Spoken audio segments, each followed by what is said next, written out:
कर्ज प्रबंधन का महत्व, इम्पोर्टेंस ऑफ डेब्ट मैनेजमेंट।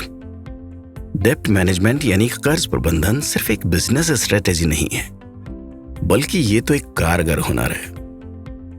हर साल हजारों व्यवसाय बंद हो जाते हैं। इसकी वजह अलग अलग हो सकती हैं, लेकिन अक्सर एक वजह बिल्कुल सामने दिखाई देती है, और वो है खराब कर्ज प्रबंधन। किसी भी कर्ज को चुकाने की एक कीमत तय होती है। अगर आप भविष्य में अपने मुनाफे से उस कर्ज को नहीं चुका पाते, तो समझ लीजिए कि आपका व्यापार खतरे में है।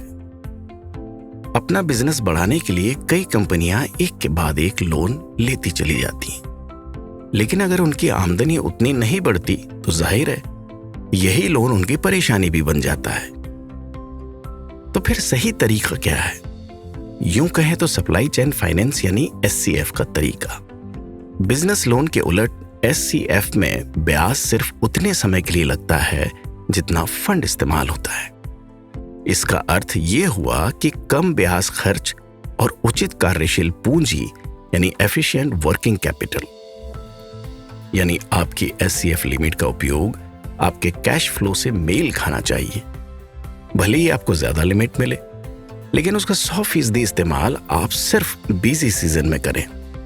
एक्स्ट्रा कैफ फिनटेक में हम आपको देते हैं बैलेंस ट्रांसफर, जिससे आप अपने लिमिट्स को दोबारा सेट कर सकते हैं, कर्ज का बोझ घटा सकते हैं और रीपेमेंट को कैश फ्लो से आसानी से जोड़ सकते हैं।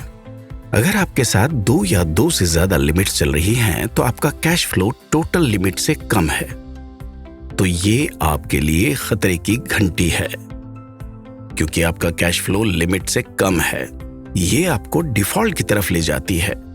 इससे आपका सिबिल स्कोर और व्यापार दोनों प्रभावित होंगे। SCF एक गोल्डन गूज की तरह है, यानी सोने का अंडा देने वाली मुर्गी, जो आपको हर दिन कार्यशील पूंजी देती है। इसलिए गोल्डन गूज को कभी खत्म करने की कोशिश मत कीजिए। पहले कैश फ्लो, फिर मुनाफा, यही व्यापार की असली ताकत है। इसलिए SCF का समझदारी से इस्तेमाल करें। वर्किंग कैपिटल को किसी अचल संपत्ति को खरीदने में निवेश न करें, बल्कि इसके लिए मुनाफे की धनराशि का निवेश करें।